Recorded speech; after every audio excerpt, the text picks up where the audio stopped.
back to another new video of Learn with Bhavna. Now we are starting question 8 of MSOE 004. अगर आपने इससे पहले वाली videos नहीं देखे तो आपको इस वीडियो के एंड में एक फोल्डर का लिंक मिल जाएगा and you can get all the important videos in that one folder, right. आपको वन प्लेस पे सारी वीडियोस मिल जाएंगी। वो मैंने फोल्डर स्पेशली इसलिए क्रिएट किया ताकि आप कोई भी इंपॉर्टेंट क्वेश्चन की वीडियो मिस ना करो फॉर योर अपकमिंग एग्जाम।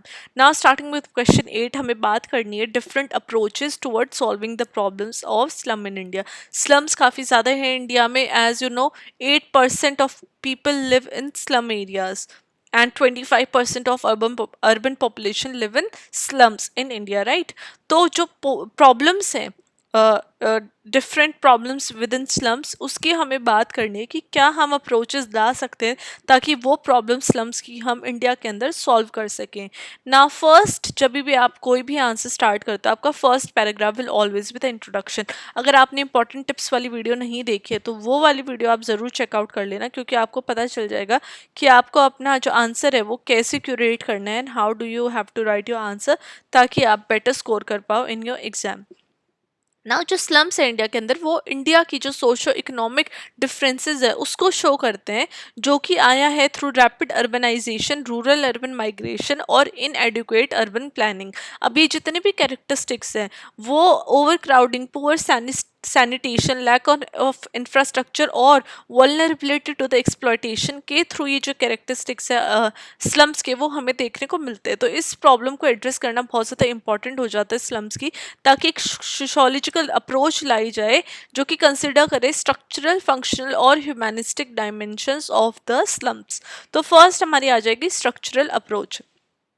अब जो स्ट्रक्चरल अप्रोच है वो टारगेट करती है root cause of slum formation, चाहे वो इकोनॉमिक इनइक्वालिटी हो या फिर हाउसिंग शॉर्टेज हो। अब इसमें जो फर्स्ट हमारा आ जाता है वो आ जाता है अर्बन प्लानिंग एंड जोनिंग। तो इफेक्टिव अर्बन प्लानिंग की बहुत ज़्यादा नीड है ताकि जो अनरेगुलेटेड ग्रोथ है उसको प्रिवेंट किया जाए। For example Delhi master plan 2041 emphasizes करता है कि अफोर्डेबल हाउसिंग लाई जाए into the urban development. Second आ जाती है पॉलिसी इंटरवेंशन। अब स्कीम्स है प्रधानमंत्री आवास योजना, वो एम कर रही है कि अफोर्डेबल हाउसिंग प्रोवाइड की जाए अर्बन पुअर को, ताकि एक सब्सिडाइज्ड लोन उनको प्रोवाइड किया जाए, रेंटल हाउसिंग के ऑप्शन उनको प्रोवाइड किया जाए। तो ये जितने भी मेथड्स हैं ये हेल्प कर सकते हैं इन हाउसिंग डेफिसिट को रिड्यूस करने में, और जो स्लम्स हैं उनको भी कहीं ना कहीं ये हटाने में भी कंट्रीब्यूट करेंगे। लोग स्लम से इन ऑप्शंस की तरफ ज़्यादा मूव होंगे, राइट। वहीं पे सेकेंड अगर अप्रोच हम देखते तो आ जाएगी हमारी फंक्शनल अप्रोच। अब ये जो अप्रोच है फोकस करती है लिविंग कंडीशंस को इम्प्रूव करने के लिए विद इन द स्लम्स, चाहे वो इंस्टीट्यूशनल या फिर सिस्टमैटिक इंटरवेंशन हो। तो इसमें फर्स्ट हमारा आ जाएगा स्लम रिहैबिलिटेशन स्कीम्स। अब जो इनिशिएटिव है Mumbai slum rehabilitation authority SRA, वो वर्क कर रहे हैं इन स्लम्स को रिप्लेस करके एक हाई राइज अपार्टमेंट्स बनाए और उन अपार्टमेंट के अंदर हाउसिंग फ्री प्रोवाइड करे उन एलिजिबल रेजिडेंट को जो कि मोनेटाइज रहे कि उन यूनिट्स के अंदर रिमेन रहे, राइट। उन यूनिट को वो उनके अंदर रहे, ना कि वो छोड़ के जाके और कहीं स्लम में रहने लग जाए और उन यूनिट्स को रेंट पे चढ़ा दे। ऐसा ना हो, जो उन अपार्टमेंट्स में रह रहे हैं उन्हीं को ये जो स्कीम्स है इसका फ़ायदा मिले। सेकंड हमारे आ जाएगा इसके अंदर कम्युनिटी बेस्ड डेवलपमेंट। अब जो नॉन डेवलपमेंट गवर्नमेंटल ऑर्गेनाइजेशन है, NGOs हैं, जो कि society for the promotion of area resource centre SPARC, वो कोलैबोरेट कर रहे हैं स्लम कम्युनिटीज़ के साथ ताकि वो सैनिटेशन इंप्रूव कर सके, क्लीन वाटर की एक्सेस हो और एजुकेशनल फैसिलिटीज़ भी इन स्लम्स के अंदर चिल्ड्रन को प्रोवाइड हो। थर्ड हमारी अप्रोच आ जाएगी ह्यूमैनिस्टिक अप्रोच। अब ये जो ह्यूमैनिस्टिक पर्सपेक्टिव है ये प्रोटाइज कर रहा है dignity and right of the slum developers, जो एम्फसाइज करता है उनके पार्टिसिपेशन का with in the decision making. अगर उनको प्रॉब्लम है, लाइक जो लोग स्लम में रह रहे, जो उनकी प्रॉब्लम हो उनको अंडरस्टैंड करके उनका पार्टिसिपेशन डिसीजन मेकिंग में अगर आएगा, देन जो रिसोर्सेज हैं, जो डिसीजंस है वो और भी ज़्यादा बेटर होंगे। तो वहाँ पे पार्टिसिपेटरी अर्बन डेवलपमेंट की बात हो रही है, जहाँ पे प्रोजेक्ट्स हैं, अहमदाबाद स्लम नेटवर्किंग प्रोजेक्ट का जो इन्वॉल्वमेंट है वो ज़रूरी करना है ताकि जो स्लम रेजिडेंट है उनको कोलैबोरेशन देखने को मिले विद अथॉरिटीज़, ताकि जो हाउसिंग और इंफ्रास्ट्रक्चर है वो और भी ज़्यादा इम्प्रूव हो। सेकेंड हमारा आ जाएगा रिकॉग्निशन ऑफ इनफॉर्मल इकोनॉमी। अब काफ़ी सारे जो स्लम रेजिडेंट है वो इनफॉर्मल वर्कफोर्स का कहीं ना कहीं पार्ट है, जहाँ पे policies like street vendor act 2014 की लाई गई है ताकि उनके लाइवलीहुड को प्रोटेक्ट किया जाए, और ऐसे जो फोर्स्ड एविक्शन है उनको जो फोर्सफुली निकाला जाता है उसको प्रिवेंट किया जाए, ताकि एक सोशो इकोनॉमिक स्टेबिलिटी देखने को मिले इन इनफॉर्मल एरियाज में भी, इन इनफॉर्मल इकोनॉमीज में भी।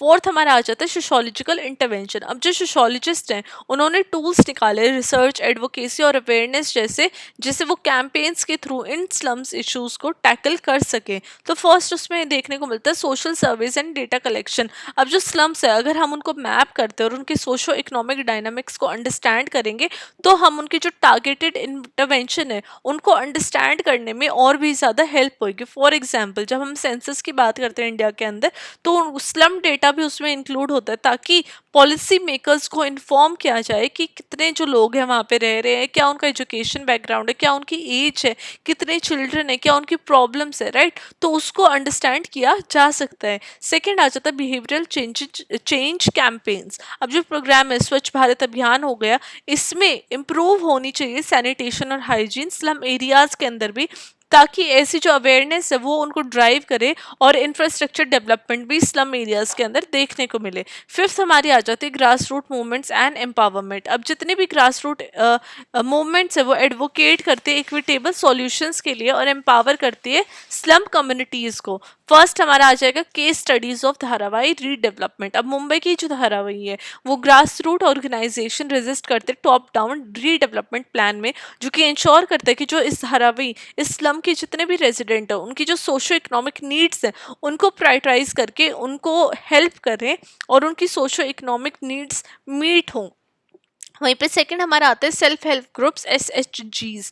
अब ये जो ग्रुप्स हैं एम्पावर करते हैं स्लम रेजिडेंट को, स्पेशली विमेन को, जो कि उनको एक्सेस प्रोवाइड करते हैं माइक्रो फाइनेंस के और फॉस्टर करते हैं एंटरप्रेन्योरशिप इन विमेन के अंदर, specially in slum residents, right. Six हमारा है एनवायरमेंटल एंड सस्टेनेबल सोल्यूशन। तो सस्टेनेबिलिटी के ऊपर फोकस करके इनिशिएटिव ला सकते हैं जो कि एनवायरमेंटल चैलेंजेस को एड्रेस करे with in the slum area. तो फर्स्ट हमारा आएगा ग्रीन रीडेवलपमेंट प्रोजेक्ट। अब जो रिन्यूएबल एनर्जी है उसको इंटीग्रेट करके रेन वाटर हार्वेस्ट करके इन रीसेटलमेंट एरियाज को प्रमोट किया जा सकता है सस्टेनेबल अर्बन लिविंग के थ्रू। अब सेकंड हमारा आ जाएगा वेस्ट मैनेजमेंट प्रोग्राम। अब जो पुणे का जो स्वच्छ प्रोग्राम है वो कोऑपरेटिव, वो स्लम डिवेलपर्स को इन्वॉल्व करके जो वेस्ट कलेक्शन रिसाइकलिंग है उसको और भी ज़्यादा एम्फोसाइज कर सकते हैं, ताकि जो लाइवलीहुड है वो इन स्लम एरियाज के अंदर इम्प्रूव हो, अर्बन क्लिनलीनेस इन स्लम एरियाज के अंदर आए, जो कि सैनिटेशन का भी जो इशू है वो भी काफ़ी हद तक through waste management programme solve हो जाएगा। लास्ट में हमारा कंक्लूजन आएगा। कंक्लूजन आपको हर आंसर में प्रोवाइड करनी है। तो कंक्लूजन में मैंने लिखा कि जब हम प्रॉब्लम की बात करते हैं स्लम्स इन इंडिया की, तो हमें एक कॉम्प्रहेंसिव और इंक्लूसिव अप्रोच की बहुत ज़्यादा नीड है, जहाँ पे स्ट्रक्चरल रिफॉर्म्स देखने को मिले, फंक्शनल इंप्रूवमेंट आए और ह्यूमैनिस्टिक कंसिडरेशन करनी चाहिए स्लम पीपल की भी, जो कि बहुत ज़्यादा ज़रूरी है किसी भी सिस्टमैटिक इनइक्वालिटी को एड्रेस करने में और इंश्योर करने में कि जो पार्टिसिपेशन और एम्पावरमेंट स्लम डिवेलपर्स का वो देखने को मिले। अब जितने भी पॉलिसीज और प्रोग्राम्स है उसको सस्टेनेबल और इक्विटेबल अर्बन डेवलपमेंट की तरफ एम करना चाहिए, ताकि जो स्लम कम्युनिटीज हैं उनको as an integral socio economic fabric of cities के अंदर रिकॉग्नाइज या रिकॉग्निशन मिले। अभी जो कोलैबोरेटिव एफर्ट्स हैं इनके थ्रू स्लम्स को ट्रांसफॉर्म किया जा सकता है एक वाइब्रेंट और लाइवलीहुड नेबरहुड में, जो कि गैप है अर्बन ग्रोथ और सोशल जस्टिस के बीच में वो कहीं ना कहीं कम हो सकते हैं, राइट। तो ये हमारा आंसर था कि जो पोवर्टी स्लम्स के अंदर या जो चैलेंजेस हैं उनको कैसे कम कर सकते हैं with in the India through different approaches and through different examples. मैंने आपको ट्राई किया कि मैं इसका आंसर आपको एक बहुत ईजी तरीके से प्रोवाइड करूँ, लेकिन जितने भी ये प्लानिंग से जितने भी ये इंटीग्रेशन एम्फेसिस है या फिर योजनाएं हैं वो उनका नाम आपको याद करना पड़ेगा। अगर आप एक कॉपी पेन लेके अगर आप लिख लेते एक पेज पे तो इजीली आपको सारे नाम याद हो जाएंगे। ये नाम याद करके बेसिकली आप ये शो करोगे एग्जामिनर को कि हाँ आपको नॉलेज है, आपको डिफरेंट डिफरेंट योजनाएं भी पता है कि जिसके थ्रू जो गवर्नमेंट है उसका भी एक रोल देखने को मिलता है स्लम एरियाज के अंदर सैनिटेशन और अच्छी फैसिलिटीज़ प्रोवाइड करने का। तो ये हमारा आंसर था स्लम्स के ऊपर कि क्या अप्रोचेस हैं जो हम ला सकते हैं ताकि जो प्रॉब्लम है स्लम्स की इंडिया के अंदर वो सॉल्व हो सके। अगर आप ऐसे ही और अच्छे आंसर चाहते हैं तो चैनल को सब्सक्राइब कीजिए ताकि आपको और बेटर बेटर वीडियो मिल सकें। And I will see you with next question, next video very, very soon. Till then, study well, study hard, and all the very best for your exam.